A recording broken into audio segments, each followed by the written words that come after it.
Good morning students. ഇന്നത്തെ നമ്മുടെ class എന്ന് പറയുന്നത് കഴിഞ്ഞ ക്ലാസ്സിലെ ടോപ്പിക് തന്നെ കണ്ടിന്യൂ ചെയ്യാണ്. ഡിസ്ക്ലോഷർ ബേസ്ഡ് അക്കൗണ്ടിങ് സ്റ്റാൻഡേർഡ്സ്, അതായത് ഇമ്പോർട്ടൻ്റ് ആയിട്ടുള്ള ഡിസ്ക്ലോഷർ ബേസ്ഡ് ആയിട്ടുള്ള അക്കൗണ്ടിങ് സ്റ്റാൻഡേർഡ്സ് ഡിസ്കസ് ചെയ്യുക എന്നുള്ളതാണ്. നമ്മൾ ഏറെക്കുറെ അവസാന പാർട്ടിലേക്ക് എത്തിക്കഴിഞ്ഞു. ഈ ചാപ്റ്ററിൻ്റെ അവസാനത്തോടു കൂടി നമ്മുടെ ഈ ബുക്ക് സബ്ജക്റ്റോടെ അവസാനിക്കുകയാണ്. എന്തായാലും ഇന്നത്തെ ക്ലാസ്സിൽ നമ്മൾ ഡിസ്കസ് ചെയ്യാൻ പോകുന്നത് കഴിഞ്ഞ ക്ലാസ്സിൽ പറഞ്ഞിട്ടുള്ള ഇൻ്ററിം റിപ്പോർട്ട്സ്. ഇൻ്ററിം റിപ്പോർട്ട്സ് എന്ന് പറയുന്നത് the reports published in between the financial year, അല്ലെങ്കിൽ ഒരു ഫുൾ ഇയറിനേക്കാൾ കുറവുള്ള പീരീഡിലേക്ക് പ്രസൻറ്റ് ചെയ്യുന്ന അല്ലെങ്കിൽ പബ്ലിഷ് ചെയ്യുന്ന റിപ്പോർട്ടിനെയാണ് നമ്മളിവിടെ എന്തായിട്ട് പറയുന്നത്, ഇൻ്ററിം റിപ്പോർട്ട് എന്ന് പറയുന്നത്. അപ്പോൾ ഇൻ്ററിം റിപ്പോർട്ടിനെ കഴിഞ്ഞ ക്ലാസ്സിൽ പറഞ്ഞ പോലെ ഒരു ടു സൈഡ് അപ്രോച്ചാണ്, അല്ലെങ്കിൽ രണ്ട് സ്റ്റെപ്പുകളായിട്ടാണ് അതിനെ നമ്മൾ കാണേണ്ടത്. ഒന്നാമത്തെ സ്റ്റെപ്പ് എന്ന് പറയുന്നത്, അല്ലെങ്കിൽ ഒന്നാമത്തെ സെക്ഷൻ എന്ന് പറയുന്നത്, അല്ലെങ്കിൽ ഒന്നാമത്തെ വ്യൂ എന്ന് പറയുന്നത്, ഇൻ്ററിം റിപ്പോർട്ട് എന്ന് പറയുന്നത് IFRSൻ്റെ അല്ലെങ്കിൽ ഇൻ്റർനാഷണൽ അക്കൗണ്ടിങ് സ്റ്റാൻഡേർഡ് അല്ലെങ്കിൽ ഇന്ത്യൻ അക്കൗണ്ടിങ് സ്റ്റാൻഡേർഡ് 1 അനുസരിച്ചിട്ട് വേണം നമ്മൾ എന്ത് ചെയ്യാം, ഒരു full set of financial statements prepare ചെയ്യുകയാണെങ്കിൽ നിർബന്ധമായിട്ടും അക്കൗണ്ടിങ് സ്റ്റാൻഡേർഡ് 1 അനുസരിച്ചിട്ടേ നമുക്ക് പ്രിപ്പയർ ചെയ്യാൻ സാധിക്കുള്ളൂ. അപ്പോൾ എന്താണ് ഒരു ഫുൾ സ്റ്റേറ്റ്മെൻറ്റ് എന്ന് പറഞ്ഞാൽ? ഫുൾ സ്റ്റേറ്റ്മെൻറ്റ് എന്ന് പറഞ്ഞു കഴിഞ്ഞാൽ സ്റ്റേറ്റ്മെൻറ്റ് ഓഫ് P&L, SOPL, അതായത് profit and loss. 2 statement of financial position. 3 statement of changes in equity. 4 statement of cash flows. ഇത്തരം ഡോക്യുമെൻറ്റ്സൊക്കെ അല്ലെങ്കിൽ ഇത്തരം സ്റ്റേറ്റ്മെൻറ്റ്സൊക്കെ ഒന്നിച്ച് പ്രിപ്പയർ ചെയ്യുകയാണെങ്കിൽ നിർബന്ധമായിട്ടും അക്കൗണ്ടിങ് സ്റ്റാൻഡേർഡ് 1 അനുസരിച്ച് നമുക്ക് പോകാൻ സാധിക്കുള്ളൂ.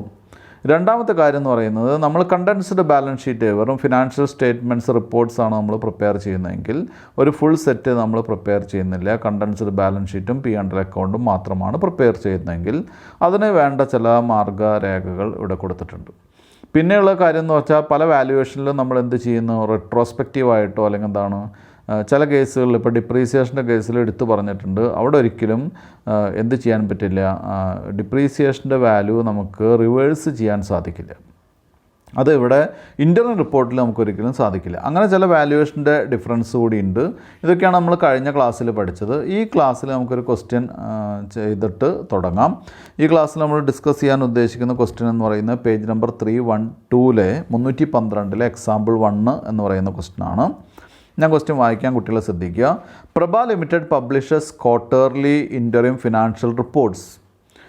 It has measured the following in relation to raw material and inventory valuation. ഇതിലെ കോസ്റ്റ് തന്നിട്ടുണ്ട്, NRV തന്നിട്ടുണ്ട്, അത്രയേ ഉള്ളൂ. ഇതൊരു ചെറിയ ക്വസ്റ്റ്യനാണ്.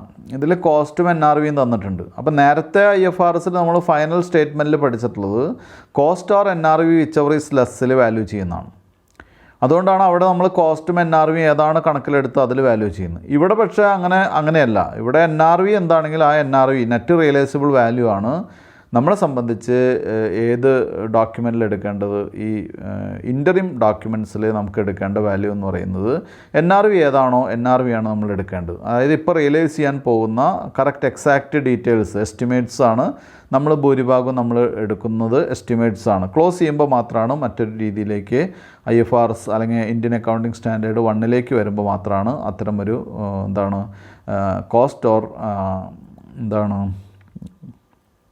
Net realisable value which ever is less എന്നുള്ള രീതിയിൽ വരുന്നത്. അപ്പോൾ ഇവിടെ നമുക്ക് നോക്കാം. ഇവിടെ ഒന്നാമത്തെ ക്വാർട്ടറിൽ 100 ലക്ഷമാണ്, 1 കോടി രൂപയാണ്. അപ്പോൾ അതിന് NRV വരുന്നത് 95 lakhs ആണ്. അപ്പോൾ 95 lakhs ആണ് നമ്മുടെ വാല്യുവേഷൻ. ക്വാർട്ടർ 2ൽ 1 crore 10 lakhs ആണ് ക്വാർട്ടർ 2ലെ കോസ്റ്റ്. അതിൽ NRV എന്ന് പറയുന്നത് 90 lakhs ആണ്.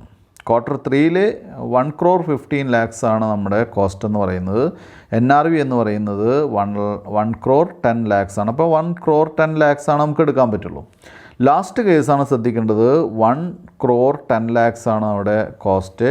നമ്മുടെ NRV എന്ന് പറയുന്നത് 1 crore 12 lakh ആണ്. അപ്പോൾ നമ്മൾ എന്ത് ചെയ്യുന്നു, inventory is accounted for at net realisable value, അല്ലേ? അതാണ് അതിൻ്റെ ആൻസർ. അടുത്ത ക്വസ്റ്റ്യനിലേക്ക് പോവാം. Example 2 page number 313. P Limited prepares quarterly interim financial reports, IFR. It has an operating loss carry forward of rupees 1 lakh for income tax purposes at the beginning of the current financial year for which a deferred tax asset has not been recognized. The company earns 40,000 in the first quarter of the current year and expects to earn at the rate of 50,000 in each of the remaining quarters. Excluding the carry forward, the estimated average annual income tax rate is expected to be 25%. Show the expense to be reported by the company in the first quarterly IFR. അപ്പോൾ ഇവിടെ കുറച്ച് പണിയുണ്ട്. കാരണം എന്താണെന്ന് വെച്ചാൽ ഇതിൽ income ടാക്സിൻ്റെ കാര്യം പറയുന്നുണ്ട്, ഡെഫേർഡ് ടാക്സിൻ്റെ കാര്യം പറയുന്നുണ്ട്. അപ്പോൾ കുട്ടികൾ എന്ത് ചെയ്യണം? ആദ്യം നമുക്ക് കുറച്ച് ബേസിക് ആയിട്ടുള്ള ഇൻഫർമേഷൻ ആവശ്യമുണ്ട്. ഒന്നാമത്തെ ബേസിക് ആയിട്ടുള്ള ഇൻഫർമേഷൻ എന്താണെന്ന് വെച്ചാൽ ബിസിനസ്സിൽ നമുക്ക് ലോസ് ഉണ്ടാവുകയാണെങ്കിൽ ആ ലോസ് നമുക്ക് എന്ത് ചെയ്യാം? അത് നമുക്ക് ക്യാരി ആ വർഷത്തെ മറ്റുള്ള പ്രോഫിറ്റിൽ നിന്ന് വേണമെങ്കിൽ എന്ത് ചെയ്യാം? അത് സെറ്റ് ഓഫ് ചെയ്യാം. അതുമല്ലെങ്കിൽ എന്ത് ചെയ്യാം? പ്രോഫിറ്റുള്ള വർഷങ്ങളിലേക്ക് അത് ക്യാരി ഫോർവേഡ് ചെയ്യാം. അത് എന്തിനു വേണ്ടിയിട്ടാണ്? അതൊരു ടാക്സ് ഡെഫേർഡ് ടാക്സ് അസറ്റായിട്ട് നമുക്ക് എന്ത് ചെയ്യാം? അത് മെയിൻറ്റെയിൻ ചെയ്യാം. കുട്ടികൾക്ക് മനസ്സിലായില്ലെങ്കിൽ ഞാൻ വേറൊരു രീതിയിൽ പറയാം. ഇപ്പോൾ 1,00,000 രൂപയാണ് നമ്മുടെ ലോസ് എന്ന് വിചാരിക്കാം. 1,00,000 രൂപയുടെ നമുക്ക് എന്ത് ചെയ്യാം? അതിൻ്റെ ഒരു 25% നമുക്ക് ടാക്സ് അസറ്റായിട്ട് പരിഗണിക്കാം. അതായത് 25% ടാക്സിൻ്റെ റേറ്റ്. അപ്പോൾ അതിൻ്റെ 25% എന്ന് പറയുന്നത് ഡെഫേർഡ് ടാക്സ് എന്ന് പറയുന്നത് നമുക്ക് 25,000 രൂപ. ഇത് നമുക്ക് എന്ത് ചെയ്യാം? നമുക്ക് വരും വർഷങ്ങളിലുള്ള അല്ലെങ്കിൽ വരും സമയങ്ങളിലുള്ള ടാക്സ് ലയബിലിറ്റിയിൽ നിന്ന് കുറയ്ക്കാം. അതിനു വേണ്ടിയാണ് ഈ 1 lakh operating loss carry forward ചെയ്യുക എന്ന് പറഞ്ഞാൽ ഈ വർഷത്തെ ലോസ് നമുക്ക് ഈ വർഷത്തെ പ്രോഫിറ്റുകളിൽ നിന്ന് അഡ്ജസ്റ്റ് ചെയ്യാൻ പറ്റിയില്ലെങ്കിൽ അല്ലെങ്കിൽ മറ്റു വരുമാനങ്ങളൊന്നും കമ്പനിക്കില്ലെങ്കിൽ അത് അടുത്ത വർഷത്തേക്ക് നമ്മൾ എന്ത് ചെയ്യുന്നു? അടുത്ത വർഷത്തേക്ക് മാറ്റുന്നതിനെയാണ് ക്യാരി ഫോർവേഡ് എന്ന് പറയാം. അത് ടാക്സ് പഠിച്ചാലേ കുട്ടികൾക്ക് കൃത്യമായിട്ട് അറിയുള്ളൂ കേട്ടോ. അപ്പോൾ അത് ഞാനിപ്പോൾ പറഞ്ഞു തരുന്ന ടാക്സിൻ്റെ പോർഷൻ എന്ന് പറയുന്നത് ഈ ക്വസ്റ്റ്യൻ ചെയ്യാൻ വേണ്ടി മാത്രമാണ്. അതായത് ഇവിടെ പറഞ്ഞിട്ടുള്ള കാര്യം ഇതാണ്: നമുക്ക് ഒരു വർഷം ലോസ് ഉണ്ടായിക്കഴിഞ്ഞാൽ IFRS ടേംസ് അനുസരിച്ച് ആ ലോസ് അടുത്ത വർഷങ്ങളിലേക്ക് ക്യാരി ഫോർവേഡ് ചെയ്യാം. എന്ത് കാണാൻ വേണ്ടിയിട്ട്? ഡെഫേർഡ് ടാക്സ് കാണുന്നതിന് വേണ്ടി. ഇനി ഡെഫേർഡ് ടാക്സ് കാണുന്നതിന് വേണ്ടി അടുത്ത വർഷത്തേക്ക് ക്യാരി ഫോർവേഡ് ചെയ്ത് ഡെഫേർഡ് ടാക്സ് എമൗണ്ട് കണ്ടുവെക്കണം. നമുക്ക് കണ്ടിട്ടില്ല. അങ്ങനെ കാണണമെന്നുണ്ടെങ്കിൽ എന്താണ് വേണ്ടത്? നമ്മൾ ക്യാരി ഫോർവേഡ് ചെയ്യുന്ന ലോസിൽ ഇൻകം ടാക്സിൻ്റെ പേയ്മെൻറ്റ് പെർസെൻറ്റേജ് എത്രയാണെങ്കിൽ അത് അപ്ലൈ ചെയ്യണം. അതിനെയാണ് നമ്മൾ എന്തായിട്ട് പറയുന്നത്? ഡെഫേർഡ് ടാക്സ് അസറ്റ് എന്ന് പറയുന്നത്. ഇനി അടുത്ത കാര്യത്തിലേക്ക് കടക്കാം നമുക്ക്. ഇവിടെ നമ്മൾ പറഞ്ഞു ഈ deferred tax asset has not been recognised എന്ന് പറഞ്ഞു. അത് ഇതുവരെ റെക്കഗ്നൈസ് ചെയ്തിട്ടില്ല. അപ്പോൾ അത് റെക്കഗ്നൈസ് ചെയ്യണം. അടുത്തത്, the company earns 40,000 in the first quarter of the current year and expects to earn at the rate of 50,000 in each of the remaining quarters. ആദ്യത്തെ ക്വാർട്ടറിൽ 40,000 രൂപ ഏൺ ചെയ്തു. രണ്ടാമത്തെ ക്വാർട്ടർ മുതൽ 3 ക്വാർട്ടറുകളിൽ 50,000 രൂപ വെച്ച് എന്ത് ചെയ്യും? ഏൺ ചെയ്യുമെന്ന് പ്രതീക്ഷിക്കുന്നു. അപ്പോൾ അതവിടെ എക്സ്പെക്റ്റ് ചെയ്യാണ് ചെയ്യുന്നത് അല്ലേ? Excluding the carry forward, the estimated average annual income tax rate is expected to be 25%.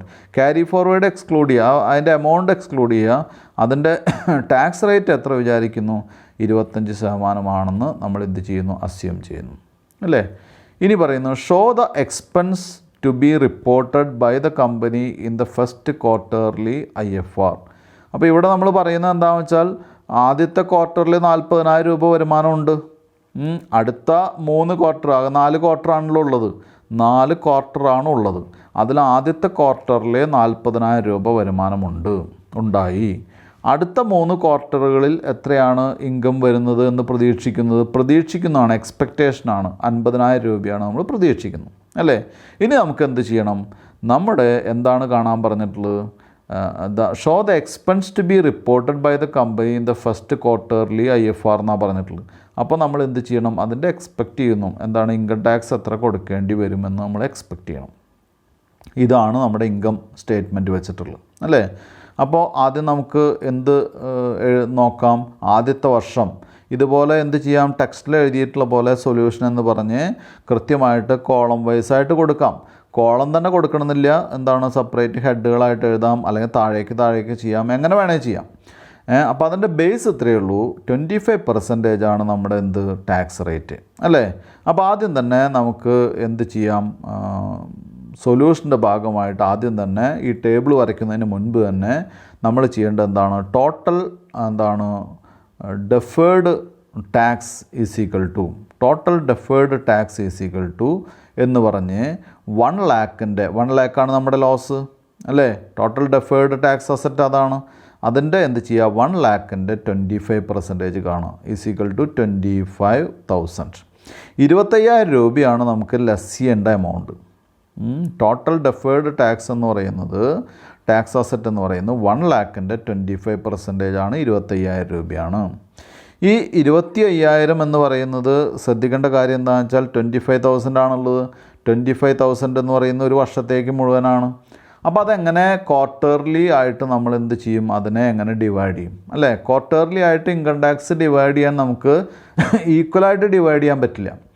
അപ്പോൾ അവിടെ എന്ത് ചെയ്യണം, റേഷ്യോ അനുസരിച്ചിട്ട് വേണം ഡിവൈഡ് ചെയ്യാൻ. റേഷ്യോ അനുസരിച്ച് ഡിവൈഡ് ചെയ്യുമ്പോൾ നമ്മൾ എന്താണ് ബേസായിട്ട് എടുക്കേണ്ടത്, ഇൻകമാണ് അല്ലെങ്കിൽ പ്രോഫിറ്റാണ് നമ്മൾ എന്തായിട്ട് എടുക്കേണ്ടത്, നമ്മുടെ റേഷ്യോ എടുക്കാനുള്ള ബേസായിട്ട് എടുക്കേണ്ടത്. അപ്പോൾ എന്ത് ചെയ്യണം, ഈ 25,000 എങ്ങനെ അലോക്കേറ്റ് ചെയ്യണം. നമ്മൾ ഫസ്റ്റ് ക്വാർട്ടറിൽ 40,000 ആണ്, സെക്കൻഡ് ക്വാർട്ടറിൽ 50,000 ആണ്, തേർഡ് ക്വാർട്ടറിൽ 50,000 ആണ്, ഫോർത്ത് ക്വാർട്ടറിൽ 50,000 ആണ് അല്ലേ. അപ്പോൾ നമുക്ക് ഏത് റേഷ്യോയിൽ ഡിവൈഡ് ചെയ്യാം, 4:5:5:5. ഞാനൊന്നുകൂടി പറയാം, 4:5:5:5 4:5:5:5 എന്നുള്ള റേഷ്യോയിൽ നമുക്ക് എന്ത് ചെയ്യാൻ പറ്റും, ഡിവൈഡ് ചെയ്യാൻ സാധിക്കും അല്ലേ. അപ്പോൾ അങ്ങനെ ഡിവൈഡ് ചെയ്യുമ്പോൾ എങ്ങനെയാണ് വരിക, 25,000 ഇൻറ്റു, എല്ലാവരും വേണമെങ്കിൽ നോട്ട് ബുക്കിൽ എഴുതി വെച്ചോളൂ, 25,000 ഇൻറ്റു എത്രയാണ്, ഇതിപ്പോൾ എല്ലാം കൂടി കൂട്ടുമ്പോൾ 15 4 19 4/19. 25,000 ഇൻറ്റു 4/19 എന്ന് പറയുന്നത് എത്രയാണെന്ന് നോക്കുക അല്ലേ. തൊട്ട് താഴെ എന്താണെന്ന് വെച്ചാൽ 25,000 ഇൻറ്റു 5/19. അടുത്തത് വീണ്ടും 25, അത് പിന്നെ കാണണ്ടല്ലോ, ഒരേ എമൗണ്ട് അല്ലേ. അപ്പോൾ 25,000 ഇൻറ്റു 4/19 എത്രയാണെന്ന് നോക്കുക. അത് ആദ്യത്തെ ക്വാർട്ടറിൽ കുറയ്ക്കുക. പിന്നീട് അവിടെ നിന്ന് അങ്ങോട്ടുള്ള ക്വാർട്ടറിലൊക്കെ എന്താണ് 5/19 ആണ് പിന്നീട് അവിടെ നിന്ന് അങ്ങോട്ടുള്ള എല്ലാ ക്വാർട്ടറിലും നമ്മൾ കുറയ്ക്കേണ്ടത്. ടെക്സ്റ്റിൽ രണ്ടാമത്തെ എമൗണ്ട് തെറ്റിയിട്ടുണ്ട്, 85-79 ആണ് കൊടുത്തിട്ടുള്ളത്. അത് തെറ്റാണ്, അത് തെറ്റി പ്രിൻ്റ് ചെയ്തിട്ടുള്ളതാണ്. 3 ക്വാർട്ടറിലെ ലാസ്റ്റ് 3 ക്വാർട്ടറിലെ എമൗണ്ട് എന്തായിരിക്കും, സെയിം ആയിരിക്കും അല്ലേ. അപ്പോൾ ആദ്യത്തെ ക്വാർട്ടറിലെ എമൗണ്ട് എന്ന് പറയുന്നത് 5263. രണ്ടാമത്തെ ക്വാർട്ടർ മുതൽ എല്ലാ ക്വാർട്ടറിൻ്റെയും ടാക്സ് അസറ്റ് എന്ന് പറയുന്നത് 6579 6579. മനസ്സിലായോ? അപ്പോൾ ഇവിടെ കുട്ടികൾ ശ്രദ്ധിക്കേണ്ട കാര്യം, ഇത് ഒരു പ്രത്യേക കാര്യമായിട്ട് കുട്ടികൾ മനസ്സിലാക്കണം. ഡെഫേർഡ് ടാക്സ് അസറ്റ് എങ്ങനെയാണെന്നും അതെങ്ങനെ അപ്ലൈ ചെയ്യുന്നു എന്നുള്ള കാര്യം മനസ്സിലാക്കണം. ഇനി നമുക്ക് സൊല്യൂഷനിലേക്ക് പോവാം. ആദ്യം വേണമെങ്കിൽ ഈ പ്രോബ്ലത്തിൽ കാണുന്ന പോലെ ഇത് എഴുതി വയ്ക്കാം. പ്രോഫിറ്റ് ബിഫോർ ടാക്സ് ഫസ്റ്റ് ക്വാർട്ടറിൽ 40,000, സെക്കൻഡ് ക്വാർട്ടറിൽ 50,000, തേർഡ് ക്വാർട്ടറിൽ 50,000, ഫോർത്ത് ക്വാർട്ടറിൽ 50,000 അല്ലേ. ഇനി നമുക്ക് ടാക്സ് എക്സ്പെൻസ് ആണ്. അതും ഇതുപോലെ എന്ത് ചെയ്യാം, കോളംസ് വരച്ച് പ്രിപ്പയർ ചെയ്യാം. Current tax 25%. അപ്പോൾ ആദ്യത്തെ ക്വാർട്ടറിൽ എങ്ങനെയാണ് വരിക, 40,000ൻ്റെ 25% എത്രയാണ് വരിക, 10,000 ആണ് വരിക. അപ്പോൾ അത് ആദ്യത്തെ കോളത്തിൽ ഫസ്റ്റ് ക്വാർട്ടറിൽ എഴുതുക, ക്വാർട്ടർ കോളത്തിൽ എഴുതുക. 10,000 ആണ് ഫസ്റ്റ് ക്വാർട്ടറിലെ ടാക്സ്. രണ്ടാമത്തെ കോളത്തിൽ എന്താണ്, 50,000ൻ്റെ 25%, അത് 12,500 12,500 ആണ് അവിടെ എഴുതേണ്ടത്. മൂന്നാമത്തെ കോളത്തിൽ 50,000-ൻ്റെ 25%, അത് 12,500 ആണ് അവിടെ എഴുതേണ്ടത്. നാലാമത്തെ കോളത്തിൽ എന്ത് ചെയ്യുക, 50,000-ൻ്റെ 25%. എല്ലാ കോളത്തിലും, ബാക്കി 3 കോളത്തിലും ആദ്യത്തെ കോളത്തിന് മാത്രമാണ് 10,000 രൂപ ടാക്സ് എമൗണ്ട് വരിക. ബാക്കിയുള്ള 3 കോളത്തിലും എന്ത് തന്നെയാണ് വരിക, 12,500 രൂപ തന്നെയാണ് വരിക കേട്ടോ. ഇനി അവിടെ താഴെ എന്ത് ചെയ്യുക, deferred tax asset. Deferred tax asset എന്ന് പറഞ്ഞാൽ ഇപ്പോൾ നേരത്തെ നമ്മൾ കണ്ടുപിടിച്ചില്ലേ, 5263, ബാക്കിയുള്ള 3 കോളത്തിലും 6579 അല്ലേ, അത് എഴുതി വയ്ക്കുക. അത് കുറയ്ക്കാനുള്ള എമൗണ്ടാണ്. ബ്രാക്കറ്റിൽ വേണം എഴുതാൻ, ടെക്സ്റ്റിൽ എഴുതിയ പോലെ തന്നെ. ഡെഫേർഡ് ടാക്സ് എന്ന് പറഞ്ഞ് 5263, 6579, 6579, 6579 3 കോളത്തിൽ എഴുതുക. ഇതിലെന്ത് ചെയ്യുക, കുറച്ച് എഴുതുക. അപ്പോൾ നെറ്റ് ടാക്സ് എക്സ്പെൻസ് കിട്ടും. നെറ്റ് ടാക്സ് എക്സ്പെൻസ് എന്ന് പറയുന്നത് ആദ്യത്തെ കോളത്തിൽ 4737, രണ്ടാമത്തെ കോളത്തിൽ 5921, മൂന്നാമത്തെ കോളത്തിൽ പിന്നെ സെയിം എമൗണ്ട് തന്നെ. മനസ്സിലായോ? അപ്പോൾ ഇവിടെ നമ്മൾ 2 കാര്യങ്ങൾ പ്രത്യേകിച്ച് കുട്ടികൾ ശ്രദ്ധിക്കണം. ഒന്ന്, ടാക്സ് ഡെഫേർഡ് ടാക്സ് അസറ്റ് എങ്ങനെ കാൽക്കുലേറ്റ് ചെയ്യാം എന്നുള്ളത് ഒരു പോയിൻ്റാണ്. രണ്ടാമത്തത്, എങ്ങനെയാണ് ഡിഫറെൻറ്റ് ക്വാർട്ടറിൽ നമുക്കത് കുറയ്ക്കാൻ സാധിക്കുക. ഇത് രണ്ടും നമ്മൾ എന്ത് ചെയ്യണം, കൃത്യമായിട്ട് പഠിക്കണം. ഇതൊക്കെ ഇൻ്ററിം റിപ്പോർട്ടിങ്ങിന് മാത്രമാണ് കേട്ടോ. ഇൻ്ററിം റിപ്പോർട്ടിങ്ങിന് മാത്രമാണ് ഇത്തരം എസ്റ്റിമേറ്റ്സ് യൂസ് ചെയ്യുന്നത്. അടുത്ത എക്സാമ്പിൾ 3 ആണ്. ഇൻഡസ് ലിമിറ്റഡ്, സെയിം പേജ് തന്നെ, പേജ് നമ്പർ 313, സെയിം പേജ് തന്നെ. Indus limited is dealing in seasonal products. ഇപ്പോൾ ഇവിടെ സീസണൽ പ്രോഡക്ട്സ് ആണ്. സീസണൽ പ്രോഡക്ട്സിന് നമ്മൾ ചില കണ്ടീഷൻസ് നേരത്തെ പറഞ്ഞിരുന്നു. സീസണൽ പ്രോഡക്ട്സ്, സൈക്ലിക്കൽ ഐറ്റംസ് ഒക്കെ പറഞ്ഞിരുന്നു. അപ്പോൾ സീസണൽ പ്രോഡക്ട്സ് ആണ്. The sales pattern of the product quarter wise is given below. First quarter ending 30th June 15%. അപ്പോൾ ഇതിൽ പ്രത്യേകിച്ച് വായിക്കാനൊന്നുമില്ല. എല്ലാ ക്വാർട്ടറിലും എന്താണ്, 15% ആണ്, ഒരു മാറ്റമില്ല. എല്ലാ ക്വാർട്ടറിലും സെയിൽസ് പാറ്റേൺ സെയിം ആണ് കേട്ടോ. സീസണലാണെന്നൊക്കെ പറഞ്ഞിട്ടുണ്ട്, പക്ഷേ ഇങ്ങനെയാണ് ക്വാർട്ടർ വൈസ് പറഞ്ഞിട്ടുള്ളത്. For the first quarter ending 30th June 2018, the company gives you the following information. First ക്വാർട്ടറിലെ എന്താണ്, കമ്പനി നമുക്ക് കുറച്ച് ഡീറ്റെയിൽസ് തന്നിട്ടുണ്ട്. Sales 50 crores, salary and other expenses 30 crores, advertisement expenses 2 crores, advertisement and selling expense 8 crores. ഇത്രയാണ് നമുക്ക് amount തന്നിട്ടുള്ളത്. The company while preparing interim financial report for the first quarter wants to defer 16 crore expenditure to third quarter on the argument that third quarter is having more sales. Considering the seasonal nature of the business and the expenditures are uniform throughout all quarters, calculate the result of the first quarter as per Indian Accounting Standard 34 and comment on company's view എന്നാണ് പറഞ്ഞിട്ടുള്ളത്. അപ്പോൾ ഇവിടെ ശ്രദ്ധിക്കേണ്ട ഒരു കാര്യം എന്താണെന്ന് വെച്ചാൽ, while preparing interim financial report for the first quarter, the company wants to defer rupees 16 crores. 16 crores എന്ന് പറഞ്ഞാൽ 16 കോടി രൂപ expenditure to third quarter on the argument that എന്താണ്, തേർഡ് ക്വാർട്ടറിലാണ് മുഴുവൻ എന്താണ് കൂടുതൽ സെയിൽസ് നടക്കുന്നു. അതായത് കമ്പനി പറഞ്ഞിട്ടുള്ളത്, കമ്പനിക്ക് നമുക്കിപ്പോൾ സെയിൽസ് തന്നിട്ടുള്ളതിൽ എല്ലാ ക്വാർട്ടർ എൻഡിങ്ങിലും 15% സെയിൽസാണ്, സെയിൽസ് പാറ്റേൺ ആണ് നമുക്ക് തന്നിട്ടുള്ളത്. അതെന്താണ് അങ്ങനെയെന്നുള്ളത് അറിയില്ല. കാരണം ഇവിടെ സീസണൽ പ്രോഡക്റ്റ്സ് ആണെന്ന് പറഞ്ഞിട്ടുണ്ട്, പക്ഷേ സെയിൽസ് 15% ആണ് തന്നിട്ടുള്ളത്. അങ്ങനെ ഉണ്ടാവാം. സീസണൽ പ്രോഡക്ട്സിന് സെയിൽസ് കുറയണമെന്നില്ല. നമ്മളത് സീസണൽ പ്രോഡക്ട്സ് സൂക്ഷിച്ച് വെച്ചിട്ടോ മെയിൻറ്റെയിൻ ചെയ്തിട്ടോ അല്ലെങ്കിൽ എന്താണ് പ്രൊഡ്യൂസ് ചെയ്തിട്ടൊക്കെ പല ക്വാർട്ടറിലായിട്ട് വിൽക്കാം. പക്ഷേ അടുത്ത ടോപ്പിക്ക് ശ്രദ്ധിക്കുക. അടുത്ത ടോപ്പിക്ക് എന്താണ്, ഫസ്റ്റ് ക്വാർട്ടറിൽ നമുക്ക് 50 കോടിയാണ് നമ്മുടെ സെയിൽസ്, 40 കോടിയാണ് നമ്മുടെ എക്സ്പെൻസ്. 40 കോടി എന്ന് പറഞ്ഞാൽ 30, 2, 8, അപ്പോൾ 8, 2, 10, 30 ആയ 40 കോടിയാണ് എക്സ്പെൻസ്. ഇതാണ് ശരിക്കും വരുന്ന ഒരു എന്താണ് എക്സ്പ്ലനേഷൻ.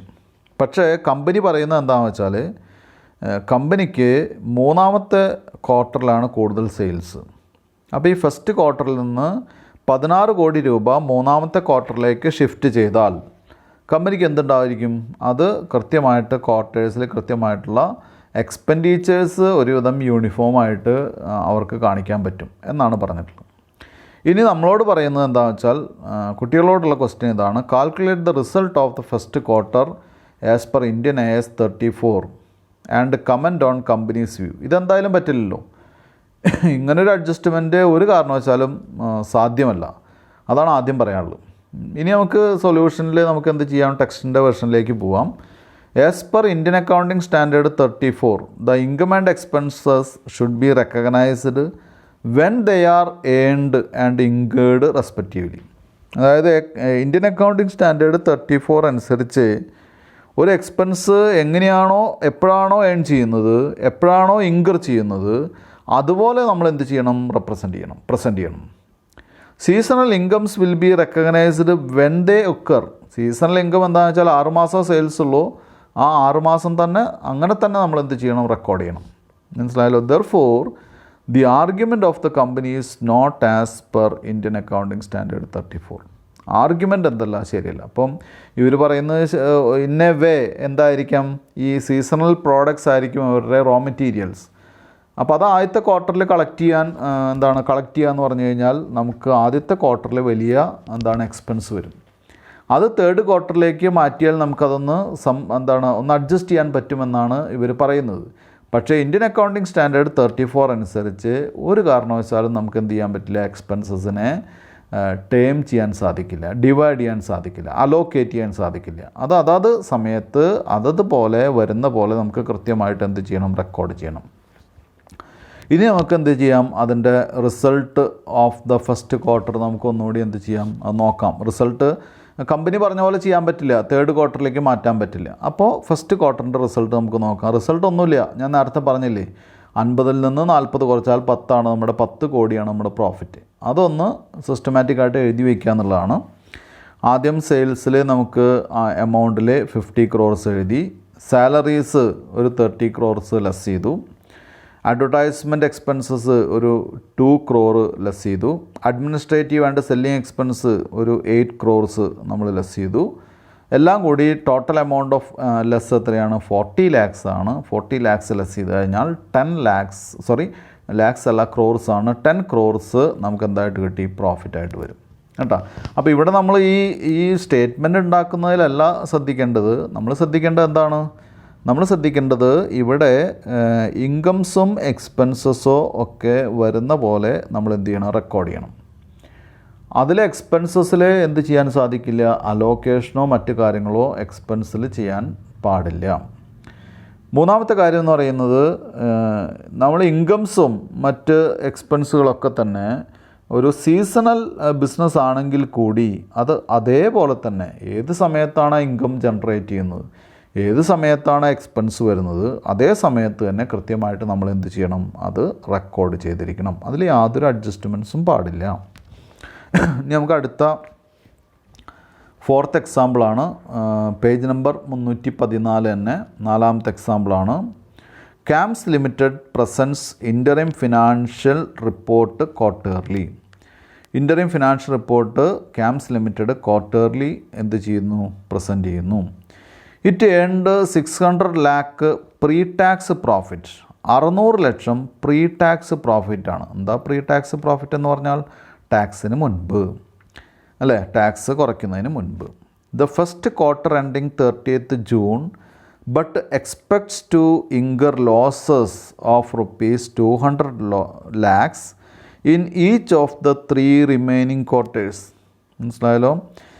അവരെന്ത് ചെയ്യുന്നു? 600 ലക്ഷം രൂപ അവർ ഫസ്റ്റ് ക്വാർട്ടറിൽ എൻഡിങ് 30th June അവർ പ്രതീക്ഷിക്കുന്നു, ഏൺ ചെയ്യുന്നു. But expects to incur losses 200 crores in each of the 3 remaining quarters. ബാക്കിയുള്ള 3 ക്വാർട്ടറിലും 200 കോടി രൂപ നഷ്ടം പ്രതീക്ഷിക്കുന്നു. അപ്പോൾ 600 കോടി ലോസായി അല്ലേ?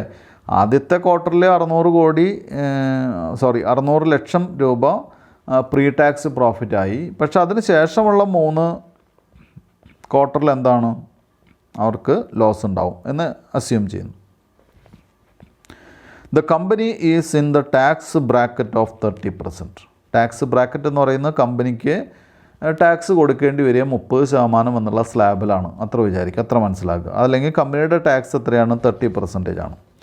Calculate the income tax expenses to be reported in each quarter as per Indian accounting standard എന്നാണ് പറഞ്ഞിട്ടുള്ളത്.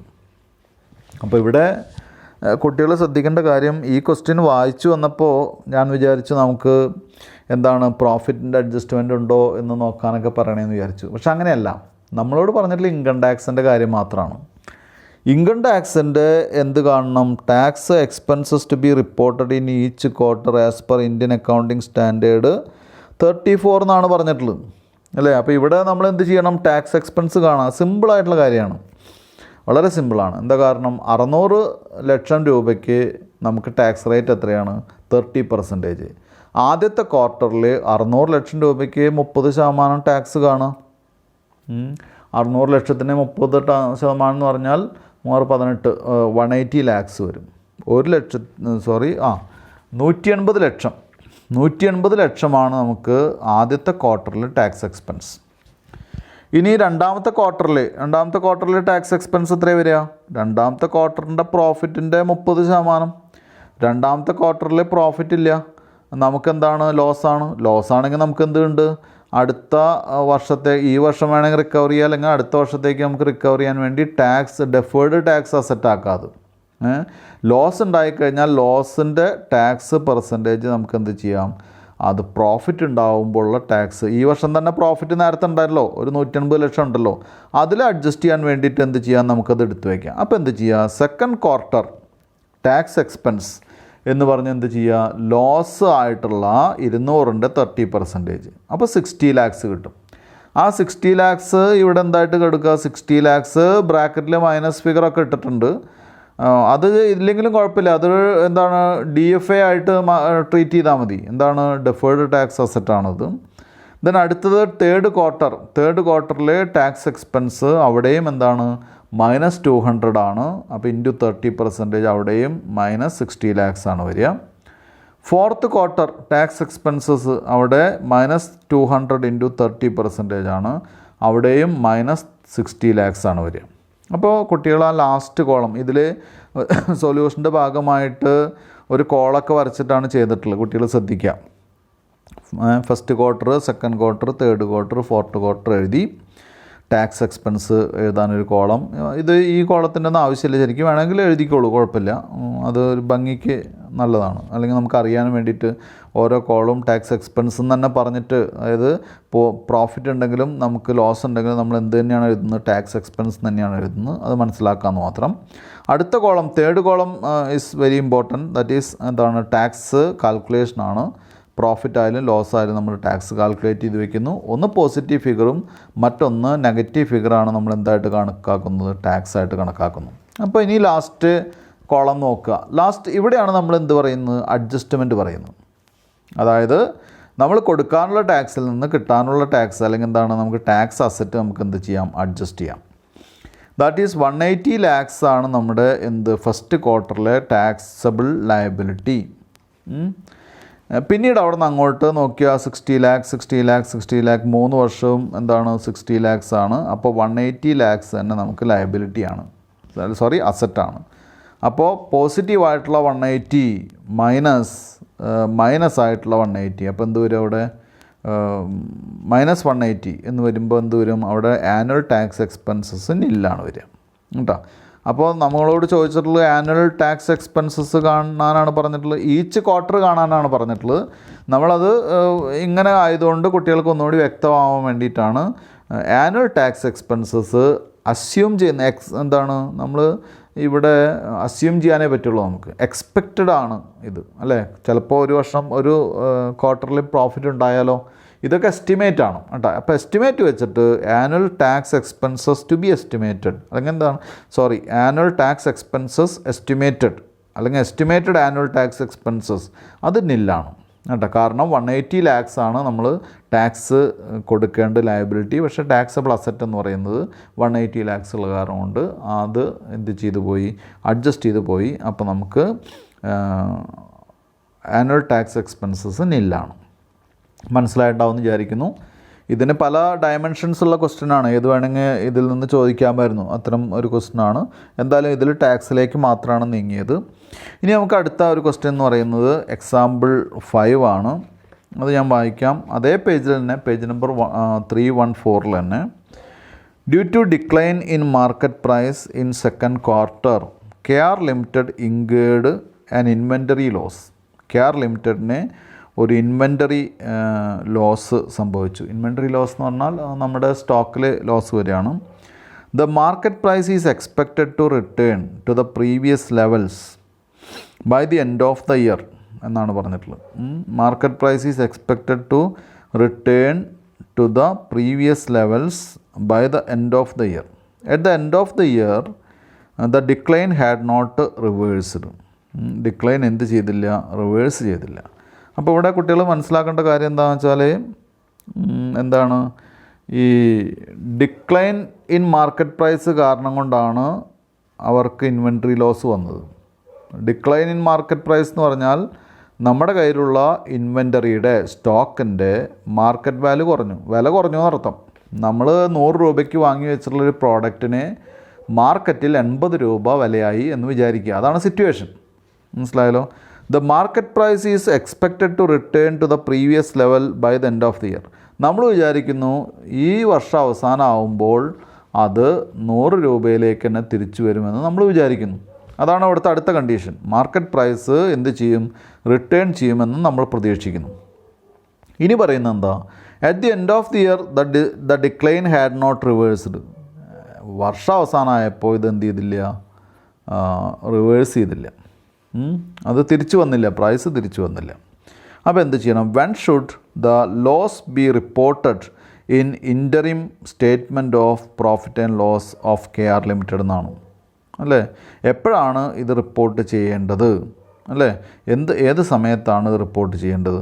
Loss shall be reported in the interim report in the second quarter. മനസ്സിലായല്ലോ? സെക്കൻഡ് ക്വാർട്ടറിലാണ് എന്ത് ചെയ്യേണ്ടത്? ഇത് റിപ്പോർട്ട് ചെയ്യേണ്ടത്. കാരണം എന്താണ് സെക്കൻഡ് ക്വാർട്ടർ എന്ന് പറയുന്ന കാരണം എന്താണെന്ന് വെച്ചാൽ ഇവിടെ നമ്മളോട് പറഞ്ഞിട്ടുള്ളത്, കൃത്യമായിട്ട് പറഞ്ഞിട്ടുണ്ട്, due to decline in market price in the second ക്വാർട്ടറാണ് എന്ത് ചെയ്തിട്ടുള്ളത്? ഇൻവെൻട്രി ലോസ് വന്നിട്ടുള്ളത്. അപ്പോൾ ഇവിടെ കുട്ടികൾക്ക് കുറച്ചുകൂടി മനസ്സിലാക്കാൻ വേണ്ടിയിട്ടാണ് ഇത്ര ക്വസ്റ്റ്യൻ വന്നിട്ടുള്ളത്. അതായത് ലോസ് വന്നിട്ടുള്ള അതേ ക്വാർട്ടറിൽ തന്നെ അത് എന്ത് ചെയ്യണം? അത് റിപ്പോർട്ട് ചെയ്യണം. ആ ലോസ് വന്നിട്ടുള്ള ക്വാർട്ടറിൽ നമ്മൾ എക്സ്പെക്റ്റ് ചെയ്യുന്നു അത് അവസാന ക്വാർട്ടർ ആകുമ്പോഴേക്കും ഇത് കറക്റ്റ് പ്രൈസിലേക്ക് വരും. അതൊക്കെ അവിടെ അൺനെസസറി ഇൻഫർമേഷനാണ്. കാരണം എന്താണെന്ന് വെച്ചാൽ എവിടെയാണോ, ഏത് ക്വാർട്ടറിലാണോ ലോസ് വന്നത് ആ ക്വാർട്ടറിൽ നമ്മൾ റിപ്പോർട്ട് ചെയ്യണം. പിന്നീട് അപ്പുറത്തെ ക്വാർട്ടറിൽ അത് റിവേഴ്സിൽ വരുമോ? വരാതിരിക്കാം. അങ്ങനെ എക്സ്പെക്റ്റ് ചെയ്തിട്ട് നമുക്ക് എന്ത് ചെയ്യാൻ പറ്റില്ല? അവിടെ റിപ്പോർട്ടിംഗ് നടത്താൻ സാധ്യമല്ല. അപ്പോൾ ഇവിടെ ഒരു പ്രൈസ് ഫോൾ വന്നു കഴിഞ്ഞാൽ ആ പ്രൈസ് ഫോള് അപ്പോൾ തന്നെ നമ്മൾ എന്ത് ചെയ്യണം? റിപ്പോർട്ട് ചെയ്യണം കേട്ടോ.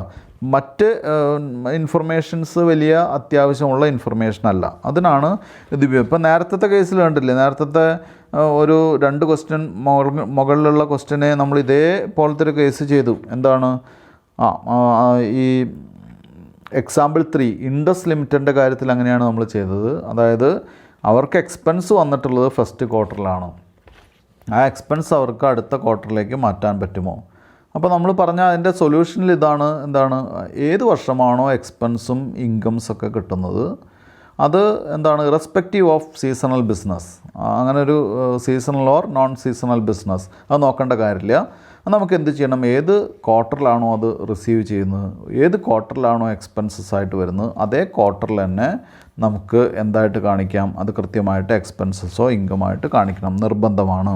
അതിൽ നിന്ന് വേറെ കാര്യങ്ങളൊന്നും തന്നെ നമുക്ക് ചെയ്യാൻ പാടില്ല. അടുത്തത് നമ്മുടെ എക്സാമ്പിൾ 6 ആണ്, ലാസ്റ്റ് ക്വസ്റ്റ്യൻ ആണ്. പേജ് നമ്പർ 315 എന്ന് പറയുന്ന പേജിലാണ്. എക്സാമ്പിൾ 6 ആണ്, ഞാൻ വായിക്കാം. Info limited shows the net profit of rupees 6 lakh for the third quarter. മൂന്നാമത്തെ ക്വാർട്ടറിലെ നെറ്റ് പ്രോഫിറ്റ് കാണിക്കുന്നത് 6 lakhs ആണ്. Ending 31st December 2019 after incorporating the following. After incorporating the following ആണ് പറയുന്നത്. Extraordinary loss of ₹32,000 incurred during the quarter have been fully recognised in the quarter. Okay, അതായത് 32,000 രൂപയുടെ ഒരു extra ordinary loss വന്നു, അത് ആ ക്വാർട്ടറിൽ തന്നെ റെക്കഗ്നൈസ് ചെയ്തു. ഓക്കെ, നോ പ്രോബ്ലം, അതവിടെ കഴിഞ്ഞു. അത് ഓക്കെയാണ്. അടുത്തത് ബി പോയിൻ്റ് ബാഡ് ഡെപ്റ്റ് of ₹40,000 incurred during the quarter and 50% of the bad ഡെപ്റ്റ് have been deferred to the next quarter. അവിടെ ഒരു പ്രോബ്ലം ഉണ്ട്. ഉണ്ടെന്ന് പറയാൻ കാരണം എന്താണ്? ബാഡ് ഡെപ്റ്റ് വന്നിട്ടുള്ള 40,000 രൂപയാണ് ഡ്യൂറിങ് ദ ക്വാർട്ടർ. ആ ക്വാർട്ടറിൽ ബാഡ് ഡെപ്റ്റ് വന്നിട്ടുണ്ട് 40,000 രൂപ. ആൻഡ് 50% ഓഫ് ദ ബാഡ് ഡെപ്റ്റ് have been deferred to the next quarter എന്ന് പറഞ്ഞാൽ 50% അടുത്ത ക്വാർട്ടറിലേക്ക് മാറ്റിയെന്നാണ്. അത് അലൗബിൾ അല്ല. നമുക്ക് സൊല്യൂഷനിൽ നോക്കാം കേട്ടോ, അത് ചെയ്യാൻ പാടില്ല. ബാഡ് ഡെപ്റ്റ് എപ്പോഴാണ് വന്നത് അപ്പം തന്നെ അത് എന്ത് ചെയ്യണം? ഫുള്ളായിട്ട് കംപ്ലീറ്റ് ആയിട്ട് റിയലൈസ് ചെയ്തിരിക്കണം. അടുത്ത സി പോയിൻ്റ് ആണ് additional depreciation of ₹40,000 resulting from change in estimated useful life of N asset. മനസ്സിലായല്ലോ? അഡീഷണൽ ഡിപ്രീസിയേഷൻ നമുക്ക് എഴുതാമല്ലോ. IFRS അനുസരിച്ച് അഡീഷണൽ ഡിപ്രീസിയേഷൻ നമുക്ക് എന്താണ്? Change in estimated useful life of N asset. അത് നമുക്ക് അലൗബിളാണ്. കാരണം എന്താണെന്ന് വെച്ചാൽ IFRS ട്രീറ്റ്മെൻറ്റ് അനുസരിച്ച് ഡിപ്രീസിയേഷൻ്റെ കാര്യത്തിൽ പറഞ്ഞിട്ടുള്ളത് ഓരോ വർഷവും നമ്മൾ എന്ത് ചെയ്യണം? നമ്മുടെ യൂസ്ഫുൾ ലൈഫ് കൃത്യമായിട്ട് അസസ് ചെയ്യണം ഓരോ വർഷവും. യൂസ്ഫുൾ ലൈഫ് മാത്രമല്ല, അതിൻ്റെ ഭാഗമായിട്ട് നമ്മുടെ പെർസെൻറ്റേജ് ഓഫ് ഡിപ്രീസിയേഷനും അല്ലെങ്കിൽ എന്താണ് ഡിപ്രീസിയേഷൻ മോഡൽ തന്നെ നമുക്ക് എന്ത് ചെയ്യേണ്ടി വരും? ചിലപ്പോൾ അസസ് ചെയ്യേണ്ടി വരും. ഇനി നമുക്ക് നമ്മുടെ ക്വസ്റ്റ്യനിലേക്ക് പോകാം. Do you agree with the treatment? ഈ ട്രീറ്റ്മെൻറ്റുമായിട്ട് നിങ്ങൾ എഗ്രി ചെയ്യുന്നുണ്ടോ? ഒന്നാമത്തെ question. If not, find out correct quarterly income as per Indian accounting standard 34. അങ്ങനെ ഇല്ലെങ്കിൽ ഈ വർഷത്തെ കൃത്യമായിട്ടുള്ള ഇൻകം അല്ലെങ്കിൽ എന്താണ് കറക്റ്റ് ക്വാർട്ടർലി ഇൻകം ആണ് ചോദിച്ചത്. ക്വാർട്ടർലി ഇൻകം എത്രയാണ് എന്നാണ് ഇന്ത്യൻ അക്കൗണ്ടിങ് സ്റ്റാൻഡേർഡ് 34 അനുസരിച്ച് കറക്റ്റ് ഇൻകം എത്രയാണ്? നമുക്ക് സൊല്യൂഷനിലേക്ക് പോവാം. Extraordinary loss of 32,000 being recognised in the same quarter is correct അല്ലേ? അതായത് ആദ്യത്തെ point small letter A point എന്ന് പറയുന്നത് extraordinary loss of 32,000 being recognised in the same quarter is correct അല്ലേ? ആ ക്വാർട്ടറിൽ തന്നെ എക്സ്ട്രാ ഓർഡിനറി ലോസ് വന്നു, അത് അതേ ക്വാർട്ടറിൽ തന്നെ എന്ത് ചെയ്തു? ഫുള്ളായിട്ട് റെക്കഗ്നൈസ് ചെയ്തു. പിന്നെ നമ്മൾ എന്ത് ചെയ്യേണ്ട കാര്യമില്ല, അത് മറച്ചു വെക്കേണ്ട കാര്യമില്ല. അത് കൃത്യമായിട്ട് എന്ത് ചെയ്യണം? അത് കൃത്യമായിട്ട് റെക്കോർഡ് ചെയ്യാം. അപ്പോൾ അത് കറക്റ്റാണ്, അത് തെറ്റില്ല. 2 ബി പോയിൻ്റ് എന്താണ്? ബാഡ് ഡെപ്റ്റിൻ്റെ കാര്യത്തിലാണ്. അതെന്താണ് പറഞ്ഞിട്ടുള്ളത് നോക്കാം നമുക്ക്. ബാഡ് ഡെപ്റ്റ് of ₹40,000 had been incurred during the current quarter. Out of these current ക്വാർട്ടറിൽ 40,000 രൂപ ലോസ് ഉണ്ടായി. അതിൽ നിന്ന് 50% is deferred to next year. 50% എന്ത് ചെയ്തു? അടുത്ത ടോപ്പിക്കിലേക്ക്, അടുത്ത ക്വാർട്ടറിലേക്ക് മാറ്റിവെച്ചു. അപ്പോൾ 40,000 രൂപയിൽ നിന്ന് 20,000 രൂപ അടുത്ത ക്വാർട്ടറിലേക്ക് മാറ്റി അല്ലേ? അപ്പോൾ ആ ക്വാർട്ടറിൽ എത്രയേ കാണിച്ചിട്ടുള്ളൂ? 40,000 രൂപയ്ക്ക് പകരം 20,000 രൂപയെ കാണിച്ചിട്ടുള്ളൂ കേട്ടോ.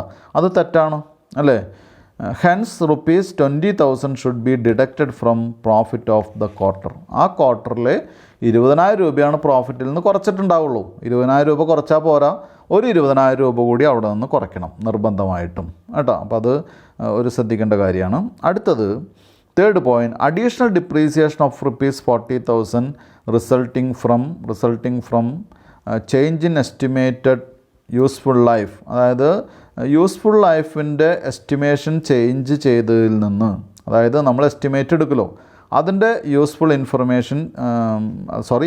ലൈഫ് അളക്കുന്ന മെഷർ ചെയ്യുന്നതിൽ നിന്ന് വന്നിട്ടുള്ള മാറ്റങ്ങൾ, അത് വെച്ച് നമുക്ക് എന്ത് ചെയ്യുന്നു? ഒരു അഡീഷണൽ ഡിപ്രീസിയേഷൻ വന്നു 40,000 രൂപ.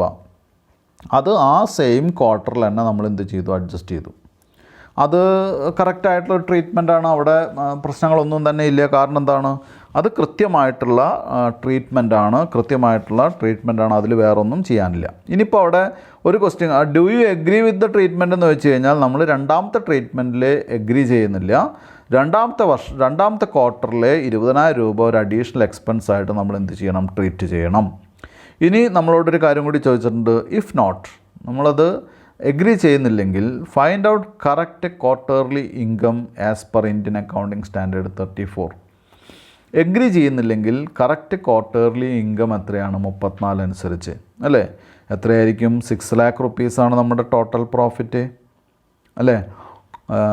നെറ്റ് പ്രോഫിറ്റ് കാണുന്നത് തേർഡ് ക്വാർട്ടറിൽ അവസാനിക്കുന്ന നെറ്റ് പ്രോഫിറ്റ് എത്രയാണ്, 6 lakh ആണ്. 6 lakhൽ നിന്ന് തേർഡ് ക്വാർട്ടറിൽ നമ്മൾ എന്ത് ചെയ്യണം, ഒരു 20,000 രൂപ കുറയ്ക്കണം. കാരണം എന്താണ്, ആ ക്വാർട്ടറിൽ നമ്മൾ നെക്സ്റ്റ് ക്വാർട്ടറിലേക്ക് നമ്മൾ 40,000 രൂപയിൽ 40,000 രൂപയിൽ 20,000 രൂപ അടുത്ത ക്വാർട്ടറിലേക്ക് നമ്മൾ ചാർജ് ചെയ്തിട്ടുണ്ട്. അപ്പോൾ എന്ത് ചെയ്യുക, 6 ലക്ഷത്തിൽ നിന്ന് നമ്മൾ 20,000 കുറയ്ക്കുക കേട്ടോ.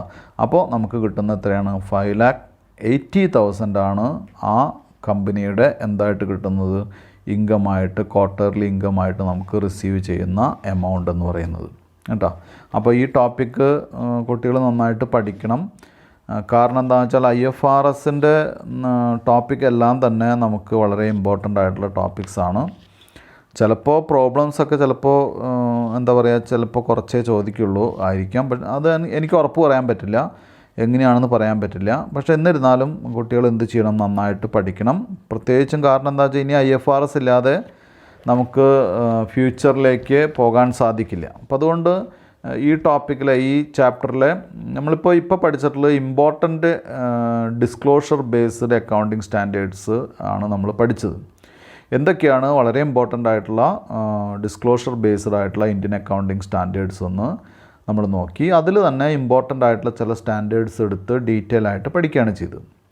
അപ്പോൾ അതിൽ വളരെ ഇമ്പോർട്ടൻ്റ് ആയിട്ടുള്ള കുറേ ടോപ്പിക്കുകളുണ്ട്. നമ്മളിവിടെ പഠിച്ചിട്ടുള്ള ടോപ്പിക്കുകൾ ഓർത്തെടുക്കുകയാണെങ്കിൽ PPE പഠിച്ചു, അതുപോലെ തന്നെ ഡിപ്രീസിയേഷൻ പഠിച്ചു, ഇൻടാഞ്ചിബിൾ അസറ്റിൻ്റെ ഇമ്പയർമെൻറ്റ് പോലെയുള്ള ടോപ്പിക്സ് പഠിച്ചു, വളരെ പ്രാധാന്യമുള്ള കുറേ ടോപ്പിക്സ് പഠിച്ചു. അതുപോലെ തന്നെ റിലേറ്റഡ് പാർട്ടി ആരാണ്, റിലേറ്റഡ് പാർട്ടി എന്താണ്, ഡോക്യുമെൻറ്റ്സ് എന്തൊക്കെയാണ് വരിക, റിലേറ്റഡ് പാർട്ടി എന്ന് പറയുന്നത് ആരാണ്, അങ്ങനെ ഒരുപാട് വളരെ വളരെ പ്രാധാന്യമുള്ള, വളരെ IFRSൽ തന്നെ ഒരുപാട് മുന്നേറിക്കൊണ്ടുള്ള ഒരു പഠന രീതിയാണ് ഇപ്പോൾ നമുക്ക് സിലബസിൽ തന്നിട്ടുള്ളത്. ഒരുപാട് ടോപ്പിക്ക് നമ്മുടെ സിലബസിൽ ഉൾപ്പെടുത്തിയിട്ടുണ്ട്. കാലിക്കറ്റ് യൂണിവേഴ്സിറ്റിയുടെ സിലബസിൽ IFRS ഒരുപാട് ഉൾപ്പെടുത്തിയിട്ടുണ്ട്. മറ്റ് പുറത്തുള്ള യൂണിവേഴ്സിറ്റികളിലൊന്നും IFRS എനിക്ക് തോന്നുന്നു വളരെ കുറച്ചാണ് അവർ ഇംപ്ലിമെൻറ്റ് ചെയ്തിട്ടുള്ളൂ. ഇപ്പം പല യൂണിവേഴ്സിറ്റികളിലും അത് കൃത്യമായിട്ട് ഇംപ്ലിമെൻറ്റ് ചെയ്ത് കാണുന്നില്ല. അപ്പോൾ അതുകൊണ്ട് തന്നെ കുട്ടികൾ IFRS നമ്മുടെ സിലബസിലുള്ളത് വലിയൊരു തലവേദനയായിട്ട് കാണാതെ അത് വലിയൊരു അഡ്വാൻറ്റേജ് ആയിട്ട് കാണുകയും അത് കൃത്യമായിട്ട് നമുക്ക് കുറച്ച് സമയം ഇരുന്ന് വായിച്ച് മനസ്സിലാക്കുകയും ചെയ്തു കഴിഞ്ഞാൽ അതൊരു അഡ്വാൻറ്റേജ് ആയിരിക്കും ഭാവിയിലേക്ക്. ഒന്നുമില്ല, മനസ്സിലാക്കി കഴിഞ്ഞാൽ വളരെ സിമ്പിളായിട്ടുള്ള കാര്യമാണ്, വലിയ വിഷമിക്കാനുള്ള ഒരു ടോപ്പിക്കില്ല. ഞാൻ നേരത്തെ പറഞ്ഞിരുന്നു ക്ലാസ് എടുക്കുന്ന സമയത്ത്, നമുക്ക് ഒരു പ്രാവശ്യം വായിച്ചാൽ മനസ്സിലാകാത്ത ഒരു കാര്യമാണെങ്കിൽ അത് മനസ്സിലായില്ല, അല്ലെങ്കിൽ നമുക്ക് മനസ്സിലാകുന്ന കാര്യമല്ല എന്ന് വിചാരിക്കേണ്ട ഒരു കാര്യമില്ല. അത് 2 or 3 പ്രാവശ്യം വായിച്ചു കഴിഞ്ഞാൽ അതിൻ്റെ അക്കൗണ്ടിങ് മീനിങ് കൃത്യമായിട്ട് നമുക്ക് കിട്ടും. ഞാൻ പറഞ്ഞത് ഒരു ഇംഗ്ലീഷ് സെൻറ്റൻസ് വായിച്ചാൽ അതിൻ്റെ അർത്ഥം മനസ്സിലാക്കുകയല്ല പറയുന്നത്, അതിൻ്റെ അക്കൗണ്ടിങ് മീനിങ് എന്താണ്, എന്ത് രീതിയിലാണ് അവിടെ ഉദ്ദേശിച്ചിട്ടുള്ളത്, അത് നമുക്ക് കൃത്യമായിട്ട് മനസ്സിലാക്കാൻ സാധിക്കും. അതുകൊണ്ട് കുട്ടികൾ വളരെ സീരിയസ് ആയിട്ട് തന്നെ ഈ IFRS എന്നുള്ള ടോപ്പിക്കിനെ കാണണം, അതിൽ നന്നായിട്ട് പഠിക്കണം. കാരണം എന്താണെന്ന് വെച്ചാൽ നിങ്ങളുടെ ഫ്യൂച്ചറിൽ നിങ്ങൾ ഹയർ സ്റ്റഡീസൊക്കെ ചെയ്യുകയാണെങ്കിൽ നിർബന്ധമായിട്ടും കുട്ടികൾക്ക് ഇത്തരം ടോപ്പിക്സൊക്കെ കവർ ചെയ്യേണ്ടി വരും. അപ്പോൾ അതിനൊരു മുതൽക്കൂട്ടാവും. അപ്പോൾ എന്തായാലും കുട്ടികളെല്ലാവരും തന്നെ നന്നായിട്ട് പഠിക്കണം. ഈ ക്ലാസ്സിലും ചിലപ്പോൾ കുട്ടികൾക്ക് കുറേ സംശയങ്ങളൊക്കെ IFRSൽ വരാം. കുട്ടികൾ അത്തരം കാര്യങ്ങളൊക്കെ ചെയ്ത് മറ്റ് ക്വസ്റ്റ്യൻസൊക്കെ ചെയ്ത് നോക്കുക. സംശയങ്ങളുണ്ടെങ്കിൽ കുട്ടികൾ തീർച്ചയായിട്ടും വിളിക്കുക. എല്ലാവർക്കും തന്നെ താങ്ക് യു.